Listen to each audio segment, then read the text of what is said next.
So, perspective is everything. The way you see certain things in certain circumstances can change the way that you see the world around you. For instance, I'm going to give you two scenarios. First one, a sunset.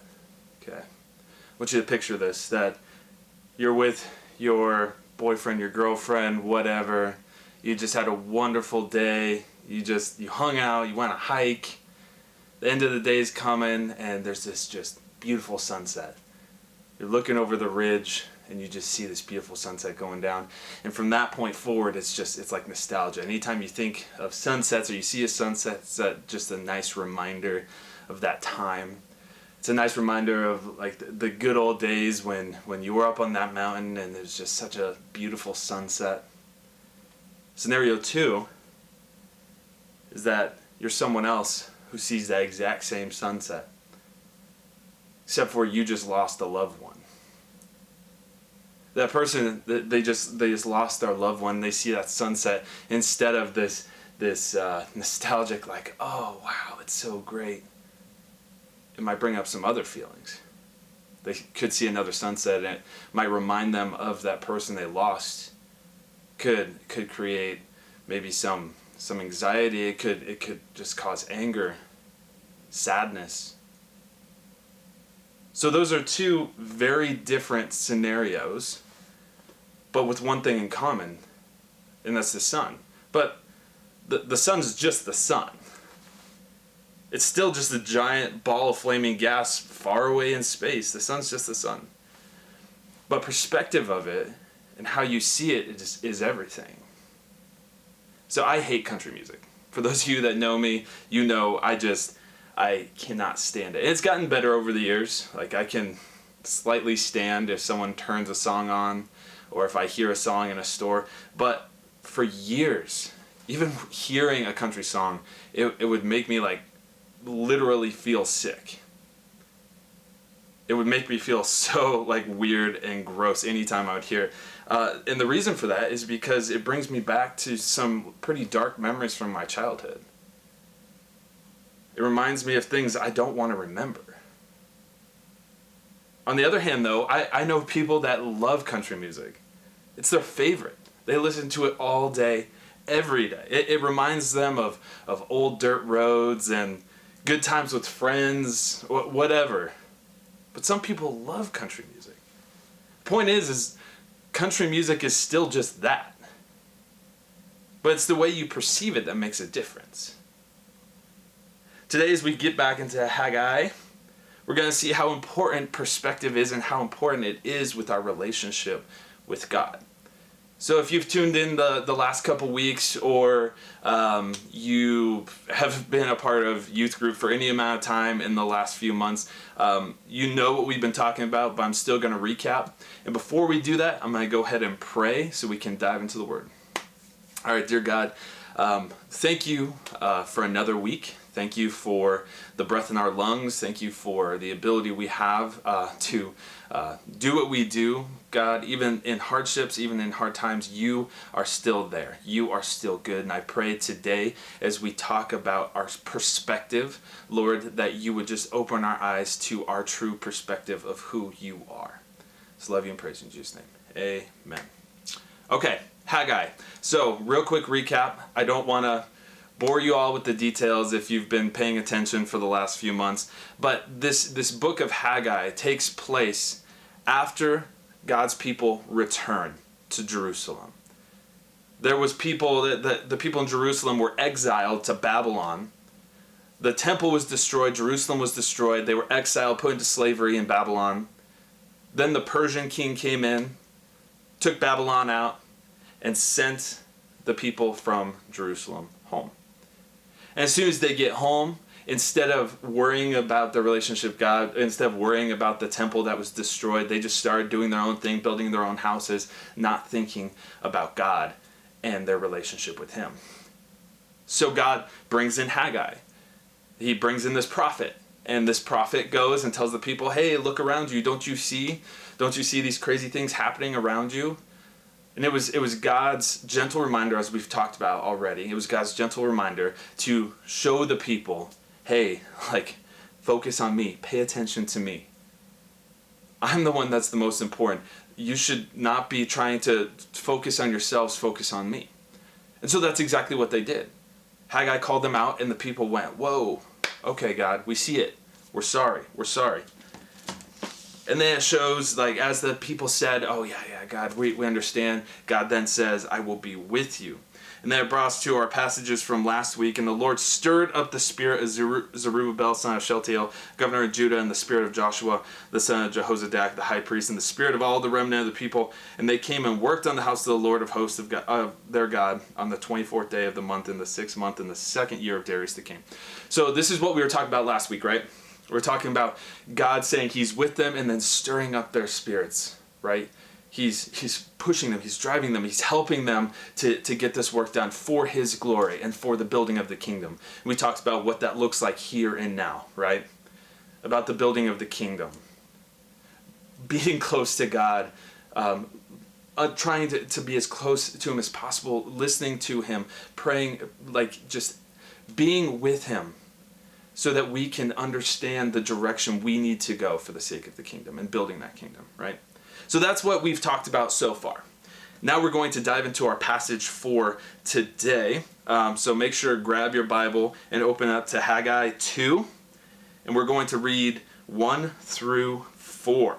It says, in the 7th month, on the 21st day of the month, the word of the Lord came by the hand of Haggai the prophet.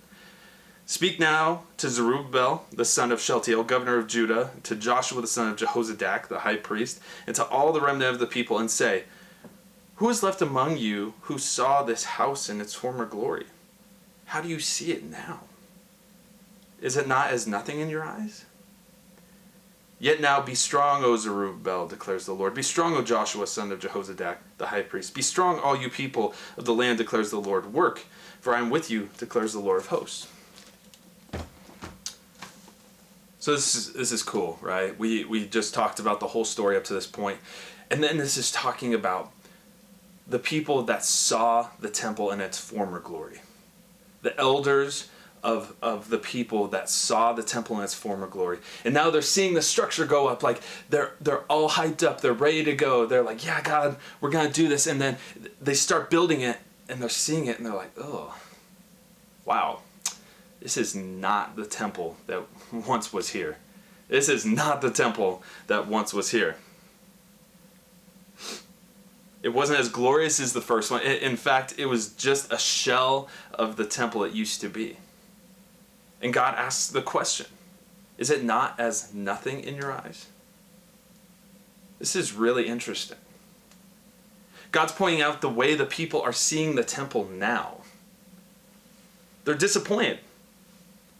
It's not like it used to be. The temple they knew, it was so grand, it was so beautiful. There was gold everywhere, there was jewels everywhere. It was incredible. And now it's not. Not at all. Their perspective had shifted about the temple.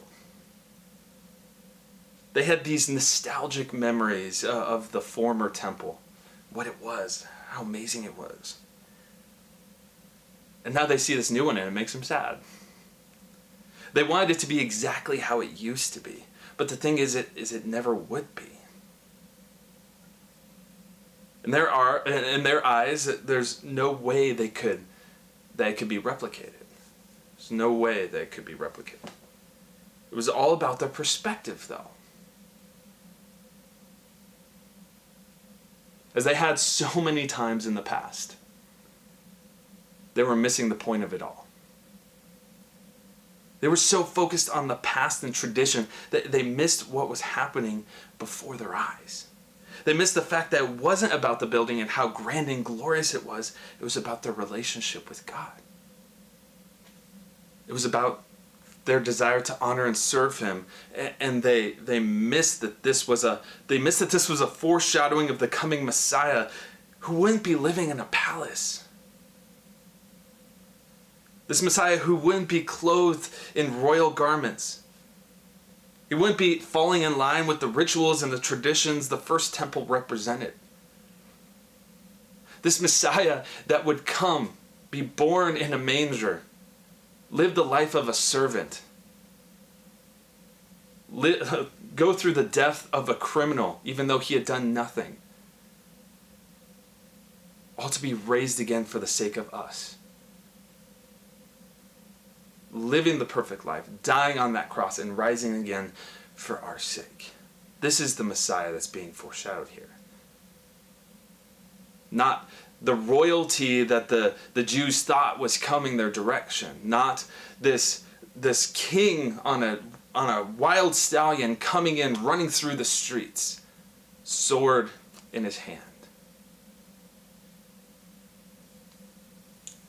They were so worried about the appearance of it all that they missed the purpose of it all. It's all about perspective. God's still God no matter what. But the way we see him in different times can change the way people see him. When things are going great and the world is happy, the sunsets are beautiful, how do you see God and how's your relationship with him? What's your perspective of him in those times? It's probably great, right? You're probably praising him for all you have. Like, wow, God, look at everything that I have. You're so good. My life's great. Everyone's healthy. When the proverbial first temple is up and glowing and shining, we tend to all be about living our lives for him. But when things aren't that way, what happens? What happens to your perspective of God when the temple's destroyed? When you're banished into exile? When life seems to be falling apart at the seams and nothing is going your way, how do you see God? Do you get mad and throw your fist to the sky, questioning who he is and his goodness? Do you weep at the sight of your life, wishing it could be like the good old days, where everything was perfect and awesome? Just like the sun is the sun, no matter what way you flip it, good, bad, or indifferent. Even more so, God is the same, no matter what, good, bad, or indifferent. Do you only praise him in the good and reject him in the bad? Or are you living your life realizing that in the good and the bad, he's still God? He's still just, he's still loving, he's still powerful, he's still all-knowing. He's always there and always moving. Perspective is everything. And you need to make sure you have the right perspective of God. The people were so worried about what the building looked like. They missed that God was still God, no matter what a structure looked like. Maybe it's time to really think through who God is and how you see him.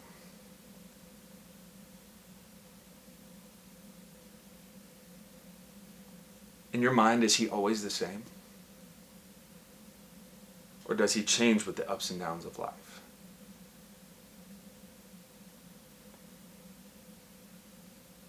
What's your perspective? And should it change? Even though he never did.